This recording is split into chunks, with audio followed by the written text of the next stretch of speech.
Good morning. Welcome back to Buzz TV. I'm Joe Snowberger, your host today. Welcome to our Ask the Attorney section. Boy, we've got an exciting show for you today. I'm looking forward to introducing you to a very diverse and dynamic attorney. I know, that's pretty cool. From Moseley, Prichard, Parrish, Knight, and Jones. Wow. Let me introduce you to Phillip Buhler.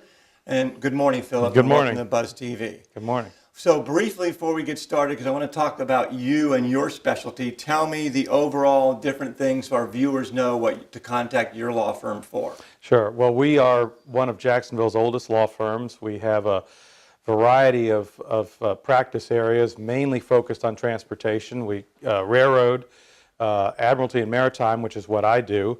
And we do have some lawyers that handle general business practice as well. So a little bit more about you personally real quick. Where are you from? Where'd you go to law school? And how long have you been practicing in Jacksonville? Well, I was born and raised in Miami. I went off to college at College of William and Mary in Virginia, law school at the University of Miami, and then I hold an LLM in Admiralty from Tulane University. Very good. Love to talk to you about Miami, also my hometown. So let's get right into it. Maritime law. Is it something you were pulled into, you have a passion for it, and now a wealth of experience? Give me a background of what maritime law does for you. Sure. Well, I grew up in a shipbuilding family. We have a lot of family members who are in the Navy and in the marine industry. I think it's one of the most fascinating areas of the law. It's also one of the oldest. It's the oldest area of international law. Most of our clientele are actually foreign ship owners. We do represent some local maritime interests as well. It's a very important industry for this city. We have transportation, which brings in some 90% of the imports in the United States come on ship. And that's the center of gravity, and that's why I wanted to get into it. Let's follow up on that last one a little bit. Talk to me about the importance of the maritime industry to Jacksonville. A lot going on with port operations. We've got two major interstates. The rail hub is being improved to connect out of that. A lot of discussion about the deepening of the harbor to get the post-Panamax ships.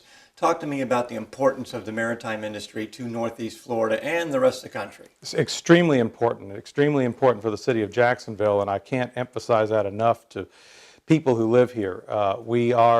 The statistics change now and then, but we're about the fourth largest container port on the east coast of North America. Are heavy into automobiles, as people see. It creates tens of thousands of jobs. We are a transportation hub with the rails, the highways, and Jacksonville's been that way for over a century. And it's a fundamental aspect of our economy.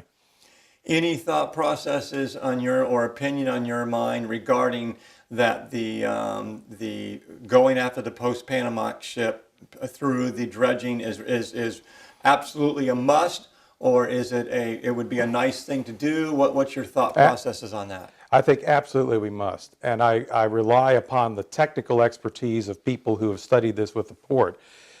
We have a lot of competition from other ports in the southeast. I think Jacksonville could be the lead port here. Remember that most states like Georgia have essentially one port or two ports. Florida has 14 deep water ports.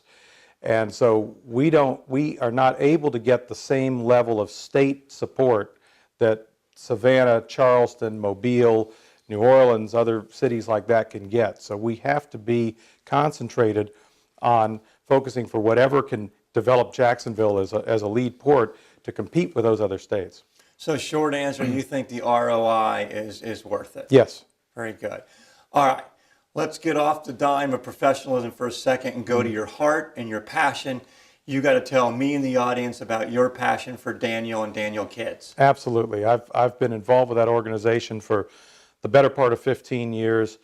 For anyone who doesn't know a lot about Daniel, it's Florida's oldest private organization that supports and helps young children. Started as an orphanage, but it has many programs from adoption to temporary housing and schooling, mental health care for children who are in distressed situations. I think it's critical because we have to reach these kids at a young age, and they treat kids anywhere from about the age of 7 or 8 up through high school.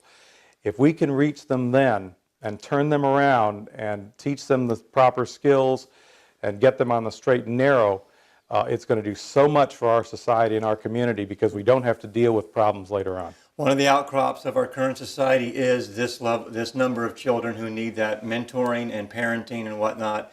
I'm so glad you spoke about Jim Clark's organization, all the many people who support it, Yes. and that fabulous board, and Daniel Kids. Thank you very much. Sure. Well, that's it from the Ask the Attorney section from Buzz TV today. We had a great interview with Phillip Buhler. Thanks for telling us about maritime law and the importance of the industry, and speaking out for Daniels. We'll make sure Daniel sees a link of this. Wonderful. We'd love it if you'd follow us on Facebook and share this with all your friends and family. A couple important topics. See you again next time on the Buzz TV.